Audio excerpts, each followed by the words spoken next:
એટલે આમ જો લગ્ન પછી તારા ભાઈનું જીવન બદલાનું નથી. તને ખબર જ છે ભાઈ એના મરજીનો માલિક.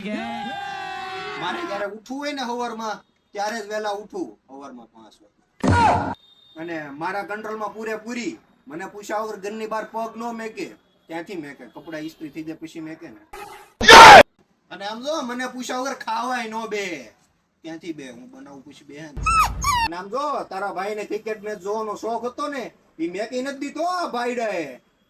ઈ એની સિરિયલ પતે ને પછી 10 મિનિટ ખૂણામાં બેહીને શાંતિથી હાઈલાઇટ જોઈ.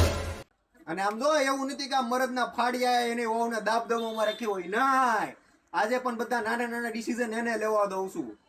જેમ કે ઘર ક્યાં લેવું, પૈસા ક્યાં ઇન્વેસ્ટ કરવા, ગાડી કઈ લેવી, અને બધા મોટા ડિસિઝન તારો ભાઈ લે. તારો ભાઈ જેમ કે ઘરમાં કઈ કંપનીની હાવળની આવશે, સ્ટોરીમાં કયું ગીત મેકવાનું,